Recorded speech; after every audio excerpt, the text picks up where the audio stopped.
I'm Haley Thomas.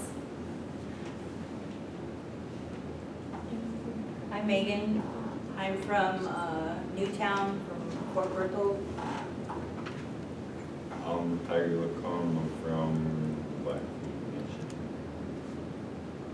I'm Samantha. I'm from Whiteshire, North Dakota.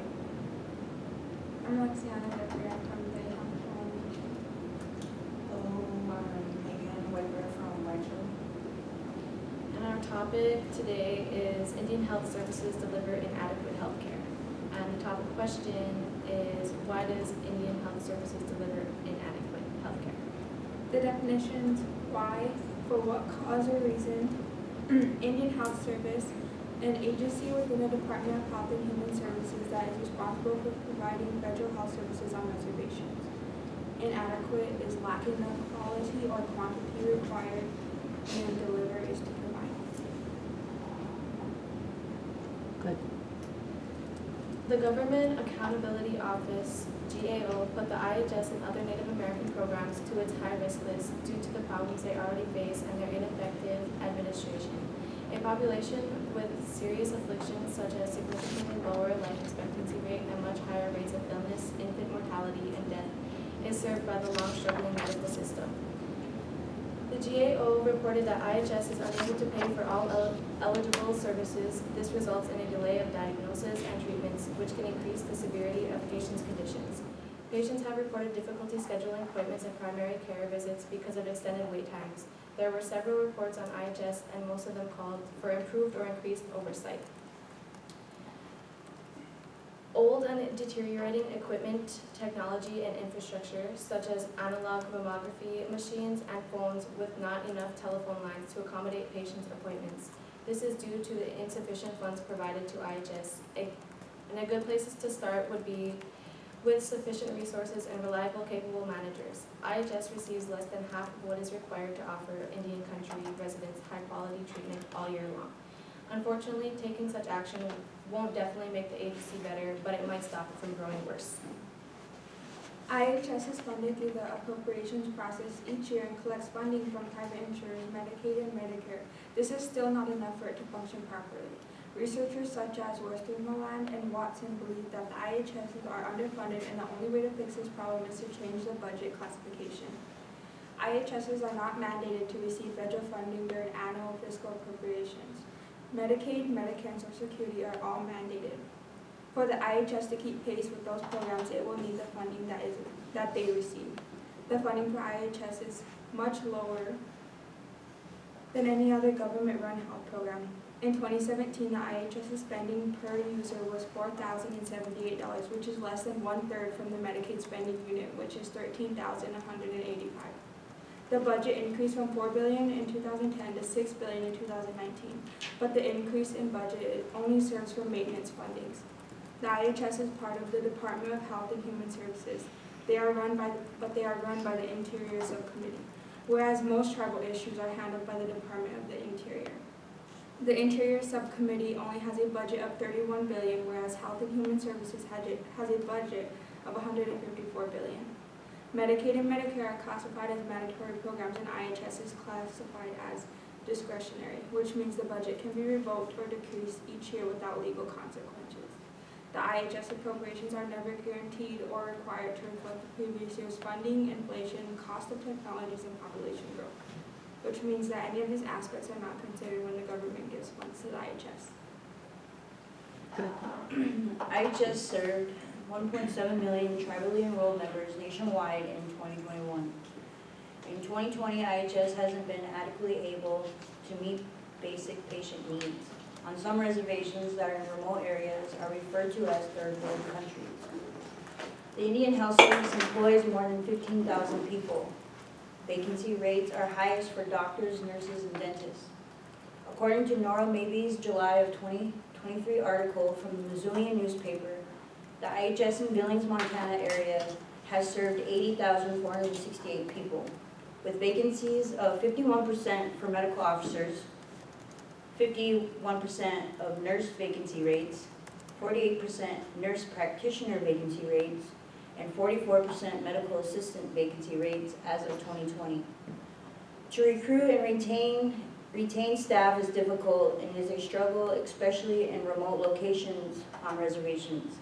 An increased funding could address staffing shortages, strengthen prevention programs, modernize health infrastructure, maybe encourage housing for the IHS staff, enhance access to trauma-informed mental health, substance use disorder treatment, and other services not currently available. Nationally, increased funding for Indian Health Service could bring in more providers that would be more willing to stay for the long run for direct patient care. With unpredictable funding, it creates uncertainty to maintain and modernize much-needed adequate health care for tribally enrolled members.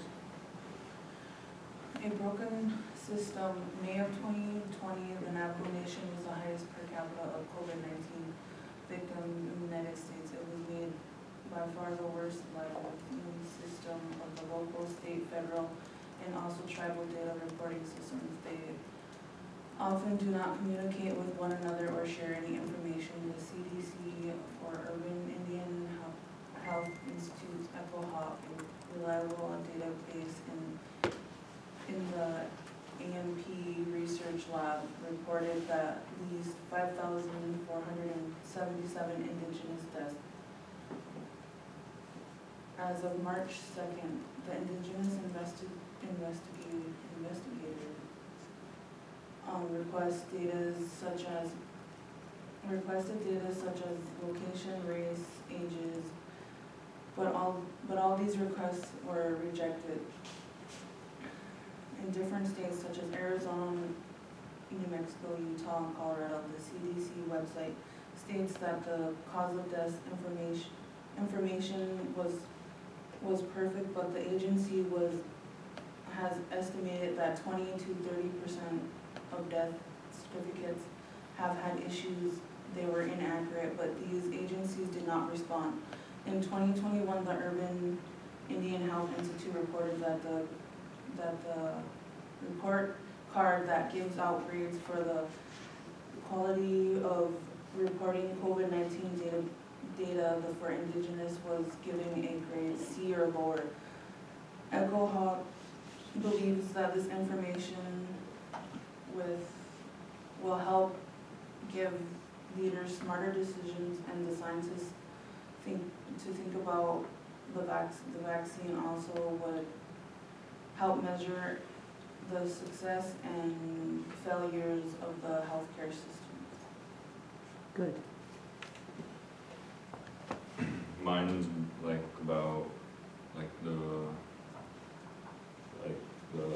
director, like part of the IHS. So like we have the arena director, which is the highest job in the IHS. They plan, develop, and direct the area program. They coordinate the Indian Health Service activities and resources internally and externally. Then we have the Office of Administrative Support, and they plan and evaluate administrative management support activities.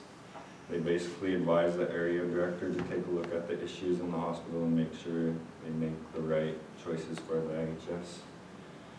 They guide the area director on the budget, data, and preparation of the program planning. Without all this, all the IHSs around the country would not be successful. The Office of Tribal Programs worries about the activities and provides technical assistance to tribes, tribal leaders, and tribal health organizations in planning. They make sure all the problems they have are relating to the tribal programs within the IHS. The Office of Information Management advises on planning, evaluation activities, collection, and use of health statistical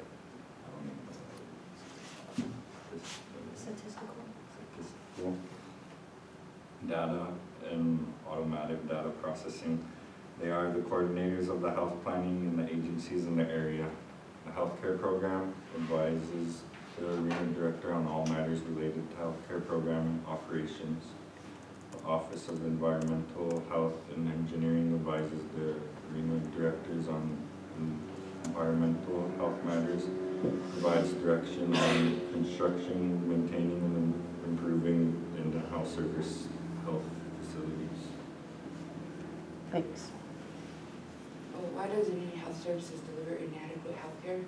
When searching for answers in this topic, I found that the question we should be asking is, why isn't the advertising for education in the healthcare profession more pronounced? As a frequent patient, there was low staff and funding, which seems to be worse in our clinics and hospitals. As a Native American student, I am wanting answers. Discovering our problems throughout each reservation, there lies such diseases as cirrhosis, diabetes, and chronic lower respiratory disease, to name a few, leaves Native Americans' life expectancy to 4.4 lesser than. There lies a stir for Native American students to seek such education. The rise in scholarships since 1978 heard such rewards received as a loan repayments as at a whopping $40,000 for qualified healthcare professions education. All right, thank you. When you do give summaries in your future speeches, you will also either tell us the author of the article or the title of it, because you did put that on your works cited. And so when you say this information came from, you can give us the title of it, and then we look at your works cited and open your live links so we know where the data came from. So good effort with summaries. Criteria, I just ask a couple questions, and that is, were there any surprises that you found in your article? Did anyone find something? What would be one for Tyree? Like how the arena director gets like so all the other departments and offices, like they just like give him like advise him on like things that should be advised on. Then he just helps. They just help, and that's how they make the IHS better.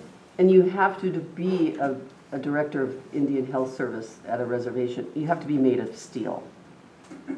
And we have really good ones on campuses, on reservations that are dealing with the issues that Samantha mentioned. And that's just a short list, okay? Did anyone have an article that was difficult to read? Or did you all have comfort in the reading of the article? I guess I kind of did, but just going over it a couple of times, I realized I kind of just summarized it and put it into words where it was able to understand. For your audience as well as yourself? Yeah. Okay. Now, somebody asked yesterday, can we use Google Scholar? And I said, yes, but be aware. You never pay for an article. So the databases I've introduced you to, it doesn't have you pay anything. But Google Scholar will throw in, oh, you need to pay $29.99 for an article. Never do that, okay? What you can do on Google Scholar, though, if you find an interesting abstract or summary about it, you might steal the title and bring it over into one of our databases. And that same article would be for free. So you can play around with Google Scholar. But sometimes the reading level's very difficult. So be aware of that for your speech to inform and your speech to persuade. Solutions, we heard solutions from you guys just when you were reading your summaries. This is being offered, and that's very excellent because the listeners in here, as well as you guys, will take that data with you. Any questions from the audience? Anyone? IHS have an example, a question? Well done.